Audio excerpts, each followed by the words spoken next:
Have you ever dreamed of moving to Costa Rica, but you fear the unknown? I'm Rebecca Clower, owner of Blue Water Properties in Costa Rica, one of the top real estate and investment agencies in the country. I'm a dual citizen of Costa Rica and the USA, and I'm also a mom to 2 children. And like you, I had many questions about moving to Costa Rica and life in the tropics. This series is geared towards educating you on the ins and outs of Costa Rica living and what you should know before taking the plunge. Hi everybody, I'm Rebecca Clower, Blue Water Properties, and welcome to another tips video. Today we're going to be talking about the top 10 cultural differences here in Costa Rica. I know this is also a big topic. I've been here for 17 years, so I'm pretty much used to everything. And for those of you that know me, you know that my mother is Costa Rican and most of my family is from here. So I'm very much used to it. But those of us that are coming from abroad, this will all be new. So we're gonna go over the top 10 cultural differences so you can have an idea of what to expect if you're going to move here or even live here part-time or visit Costa Rica. I'm originally from the States, and obviously in the States, I only had one last name. But when I came to Costa Rica and I had to apply to become a citizen, I have 2 last names. In Latin American countries, they have 2 last names. It's their father's last name first, and then their mother's last name second.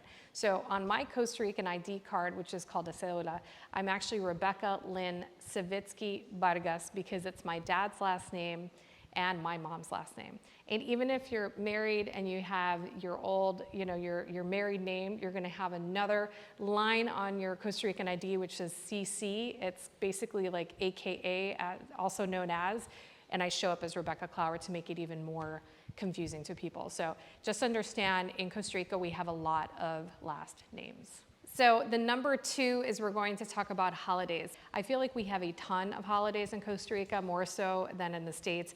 And in Costa Rica, I feel like we have a holiday for everything. So we even have Children's Day, which I actually think is pretty cool to have specific days to promote children and happiness. And I think that's one really great thing about Costa Rica is that they do have holidays that specifically promote wellness and especially our children. Some things that have really changed here too regarding holidays is adopting a lot of North American holidays, and just a few things that you should know. There is no such thing as Cinco de Mayo in Costa Rica. That's a Mexican holiday.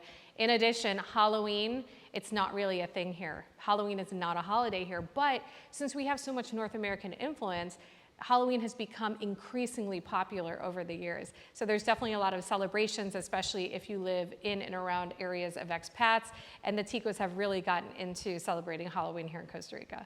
Number 3, one of my favorites and least favorites is Tico Time. Now, I've been here for a long time, and I wanna say that I'm used to Tico Time.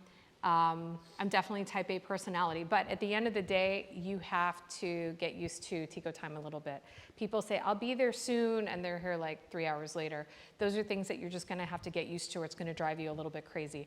We don't live on an island, as you know, but island time definitely perseveres here in Costa Rica. Number 4 on my tips list here for cultural differences is basically the kisses. What do you mean? Kissing people, giving people kisses is how we greet others. The handshake here isn't as popular as giving kisses to people. And at first, here everyone is so friendly, so they'll say, hey, ¿cómo estás? And everything, and you'll say, do I know them? And you probably don't, but that's just how friendly the Ticos are. And when they greet you, remember that it's usually not with a handshake, but with a kiss on the cheek. All right, so tip number 5 is the pushy people at the airport. And if you live here or you visited here, you know exactly what I'm talking about. As soon as you come out of the airport terminal, it's just like a flood of people. And you got these guys, taxi, taxi, taxi, my friend, and everyone wants to help you. And that's definitely Latino. It's something that I don't particularly like. In the States, you walk out of the terminal and people are there all quiet with their signs, but not in Costa Rica. So prepare yourself for that. Our number 6 cultural difference here is the weather. So we talk about Costa Rica. Everybody thinks that this country is just extremely wet, always rainy, and has nothing else going on. Completely false. We have over 11 microclimates throughout Costa Rica. We have different times of the year where we're in dry season versus wet season. So there are provinces such as Guanacaste where you won't see a drop of rain basically from December through April. You might see 1 or 2 rain showers and that's it. And it gets to be bone dry. But then it starts raining, and within a week, everything looks like a green blanket. We also have parts of the country where it rains predominantly all year long. So depending on what kind of weather you want, the beautiful thing about this country is that you can pick your climate. Number 7 for our tips on cultural differences would be speaking Spanish or Español. This is something that, you can get away without speaking Spanish in Costa Rica for the most part, but it's something that I highly encourage. It will make your life much easier, even if you know some basic Spanish to get by. And I think it also shows a lot of respect if you plan to live here full-time to understand others and get to know the Spanish language. I know that I have an advantage since my mother's Costa Rican, but it wasn't always that easy for me because I grew up in the States and it wasn't a language that we were using every day, all day. So when you come here and you live here and you immerse yourself, try to, basically go to areas where people speak more Spanish, or try to surround yourself with people that speak Spanish and speak no English, because then you'll be forced to speak and learn Spanish a lot quicker. Number 8 for cultural differences, I want to talk about the police here. I don't want to put them down, but I will say that the transit police, which is basically the police sector that will pull you over, is not always on the up and up. They will seek bribes. It's one of my lesser favorite things about the country. I know there's pros and cons no matter where you live in the world. I always say there's corruption everywhere, but the corruption with the police here is obviously a little bit more in your face. So if you can, try not to pay off an officer. I don't really suggest it. I try not to do it myself. But that is something that unfortunately is just the truth and something that definitely exists here in Costa Rica. Number 9 culture shock here is that people just take off.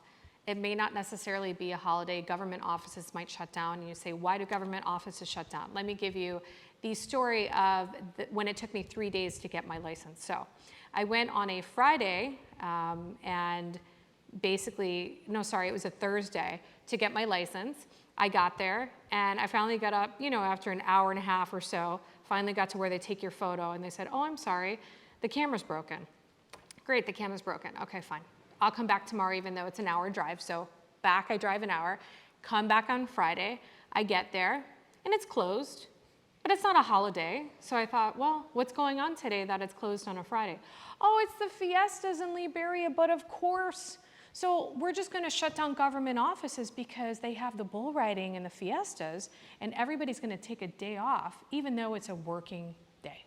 Doesn't matter. It's Costa Rica, and they can take off on a Friday if they want to.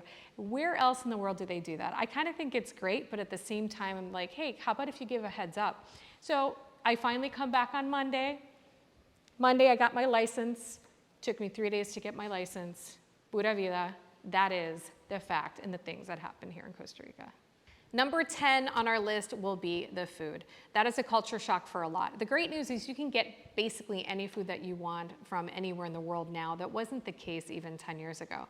But the one thing you need to think about here is that it is a Latin American country. And obviously, if you go to a local soda, which is a small cafe, they're usually serving up what we call a casal, which is basically fish, pork, chicken, rice and beans, salad, and sometimes some French fries, plátano. This is the typical well-known dish of Costa Rica called a casal. So you don't have to like rice and beans necessarily, but just know that the food is different here and it's also a lot more bland. A lot of people think that this is like Mexico and everything's super spicy. It is not. But the good news is we do have some really great hot sauce if you want to pour that on too. Your casal or other typical dishes. Thank you so much for joining me today on this tips video of culture shocks, and I certainly hope that these tips have helped you. Give us a like and subscribe to our YouTube channel here at Blue Water Properties. Pura vida.